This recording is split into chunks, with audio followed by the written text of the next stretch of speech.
Assalamualaikum warahmatullahi wabarakatuh. Salam sejahtera bagi semua. Kali ini di mata kuliah karakter building pertemuan keempat kita akan membahas mengenai motivasi, sikap, dan perilaku sosial. Pengertian motivasi ya. Motivasi merupakan kekuatan atau daya dorong yang menggerakkan sekaligus mengarahkan kehendak dan perilaku seseorang dan segala kekuatannya untuk mencapai yang diinginkannya, yang muncul dari keinginan untuk memenuhi kebutuhannya. Dari sini kita bisa memahami bahwa segala tindak tanduk manusia didasarkan atas kebutuhan.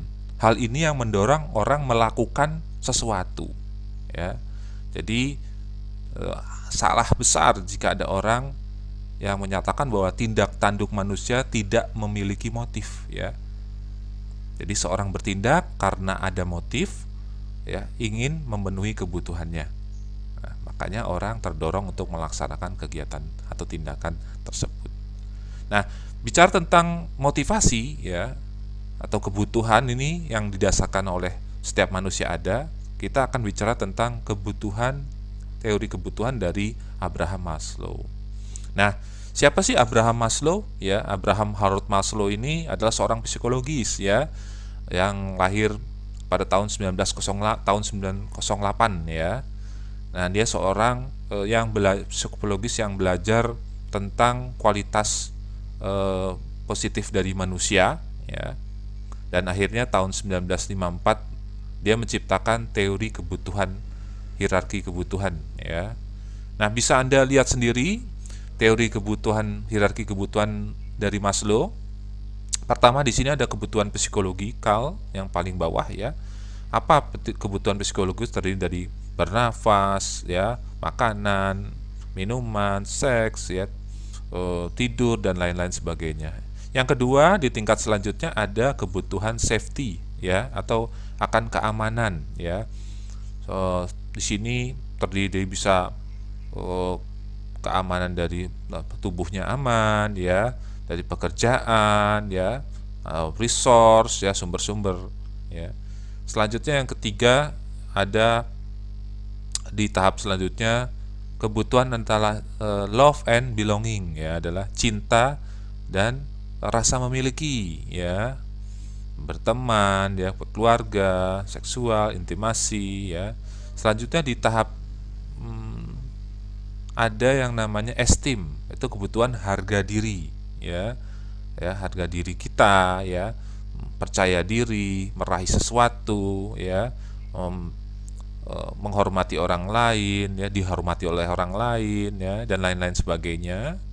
Dan selanjutnya yang tingkatan paling atas adalah self actualization atau aktualisasi diri, ya, bisa terdiri dari moral, ya, kreativitas, spontanitas, ya, pemecahan masalah, ya.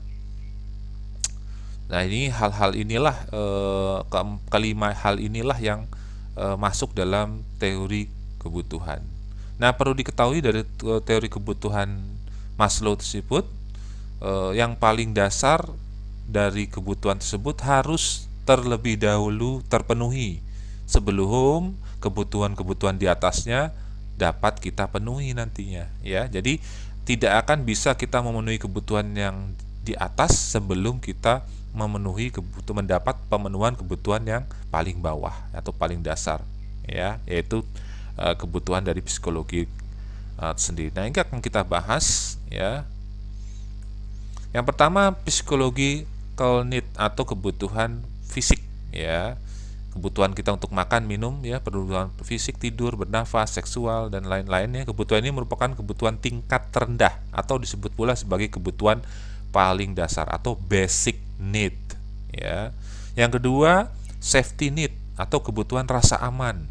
Kebutuhan akan perlindungan dari ancaman, bahaya, pertentangan, stabilitas dan lingkungan, ya. Nah, ketika orang sudah tercukupi kebutuhan dasarnya, ya, seperti makan minum dia udah bisa, pasti dia apa? Dia ingin supaya dirinya aman, ya. Itu kebutuhan yang kedua. Kalau kebutuhan pertama atau basic itu tidak terpenuhi, otomatis dia tidak membutuhkan, tidak bisa mencapai kebutuhan rasa aman. Nah, selanjutnya yang ketiga, kebutuhan love, belonging needs atau kebutuhan cinta atau rasa memiliki. Ini kebutuhan yang diterima oleh kelompok, berafiliasi ya, berinteraksi, dan kebutuhan untuk dicintai dan mencintai. Yang keempat, esteem need atau kebutuhan harga diri ya. Ini kebutuhan untuk dihormati atau dihargai oleh orang lain. Nah, kebutuhan ini juga berkaitan dengan perasaan pribadi ya. Ada dua macam kebutuhan akan harga diri. Yang pertama di sini adalah kebutuhan-kebutuhan akan kekuatan, penguasaan, kompetensi, percaya diri, dan kemandirian ya. Yang kedua adalah kebutuhan akan penghargaan dari orang lain, status, ketenaran, dominasi, kebanggaan ya, dianggap penting dan apresiasi oleh orang lain. Nah, orang-orang yang terpenuhi kebutuhannya akan harga diri akan tampil sebagai orang yang tentunya percaya diri ya, tidak tergantung pada orang lain dan selalu siap untuk berkembang terus ya.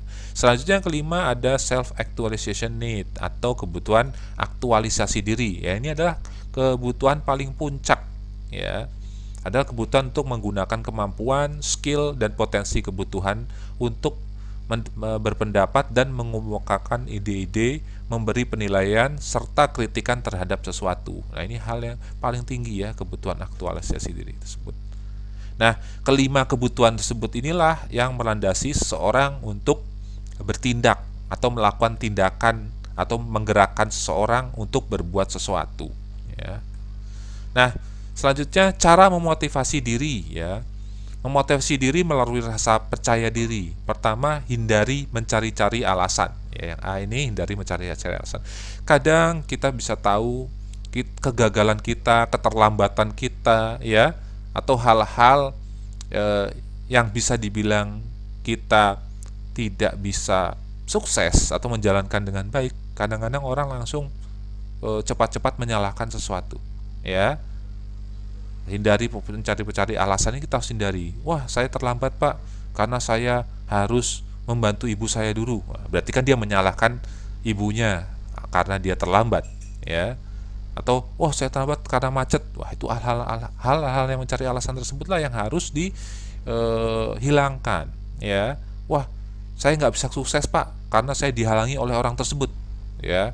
Nah, itu hal-hal yang enggak ya. Orang-orang yang bermental kuat, orang-orang yang harus bisa memotivasi diri dengan rasa percaya tanpa harus mencari-cari alasan ya, akan ketidaktercapaian sesuatu. B, gunakan daya imajinasi. Ya, ini yang paling penting juga ketika kita memotivasi diri atau percaya diri. Gunakan imajinasi Anda ya. Bayangkan kalau Anda sanggup untuk mencapai target yang Anda ingin capai ya. C, jangan takut gagal. Ya, ini yang paling penting, kita harus optimis bahwa kita bisa melakukan mencapai target yang ingin kita capai ya. Selanjutnya D, perhatikan penampilan. Nah, ini yang salah satu juga menjadi hal yang penting ya. Karena penampilan Anda itu adalah citra diri Anda ya. Dengan Anda memperhatikan penampilan, tentunya percaya diri Anda akan muncul dan itu bisa memotivasi diri Anda ya. Nah, yang kedua, cara memotivasi diri adalah dengan menentukan sasaran. Nah, kita harus punya yang namanya goal ya, mencapai goal atau mencapai tujuan ya. Ketika kita ingin memotivasi diri, kita harus tahu target apa ya, dan seberapa lama waktu untuk mencapai target tersebut ya. Jadi harus ada tersistematis, terpola, kita punya rencana ya untuk sasaran apa saja dan kapan waktu kita bisa mencapai sasaran tersebut. Yang ketiga, memotivasi diri dengan menyusun catatan mengenai sukses yang pernah diraih ya. Agar kita terus bermotivasi, kita harus tahu, kita harus mengumpulkan catatan-catatan kita dulu pernah berprestasi apa ya. Ya, mungkin dari kecil kita pernah juara apa ya, langsung kita besaran lagi, kita remaja kita pernah juara apa ya. Juara-juara tersebut dikumpul di dalam satu catatan kita, agar kita bisa memotivasi ke depannya kita ingin prestasi apa lagi yang ingin kita capai. Ya, ini sangat betul-betul memotivasi diri kita.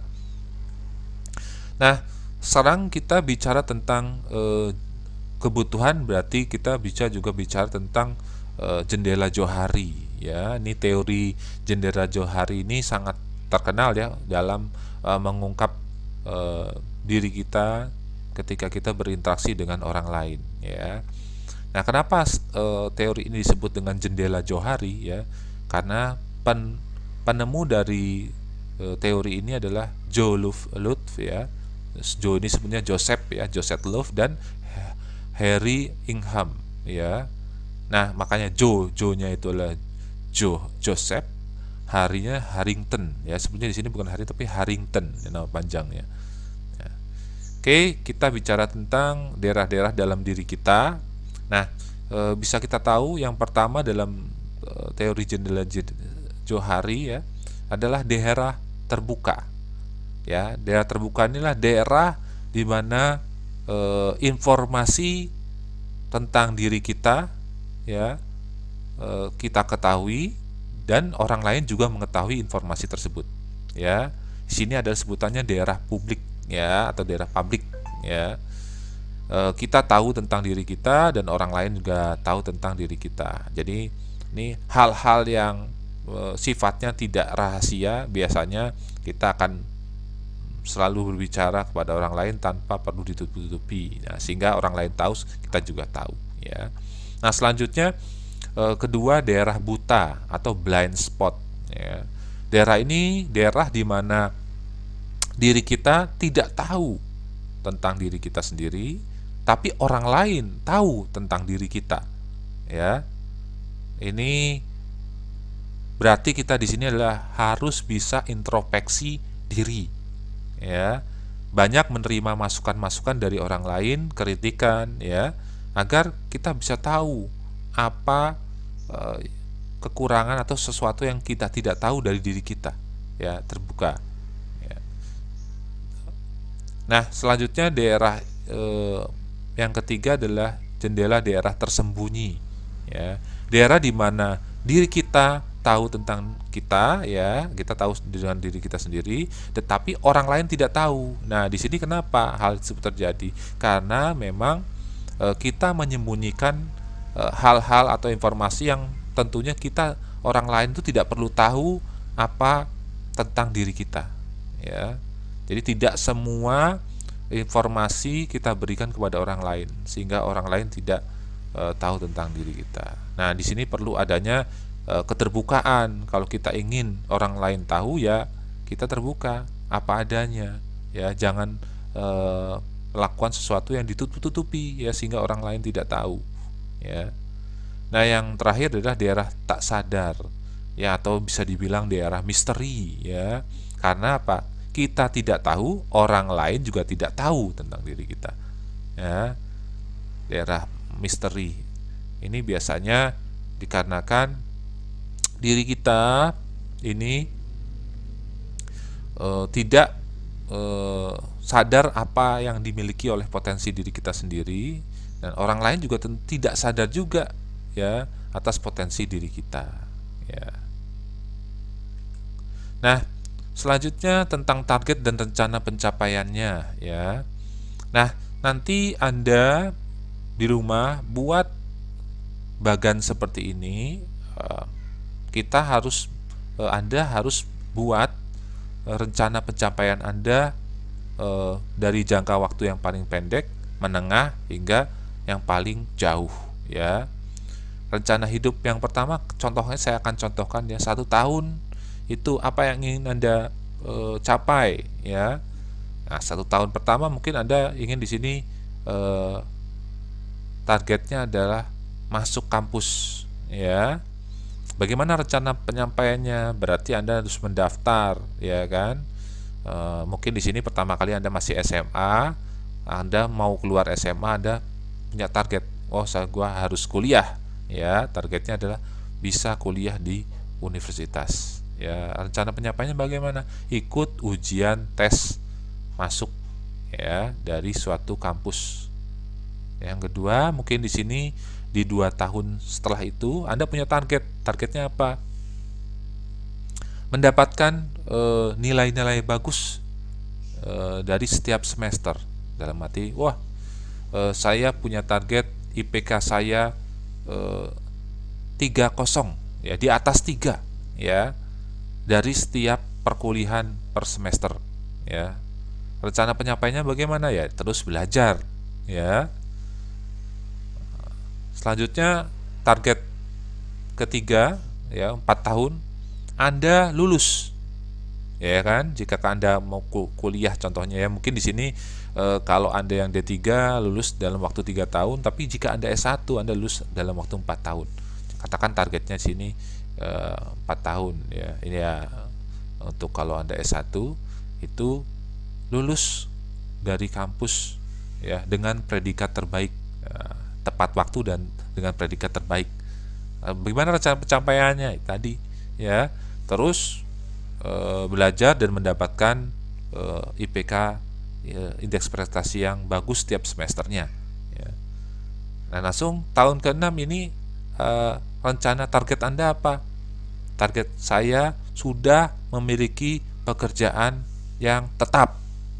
Biasanya kan kalau Anda baru lulus, Anda kerja itu nggak langsung menjadi pegawai tetap ya, tapi butuh proses untuk Anda diterima menjadi pegawai tetap. Nah, itu butuhnya mungkin sekitar 2 tahun dari awal Anda bekerja, Anda bisa menduduki posisi yang tetap dalam suatu perusahaan.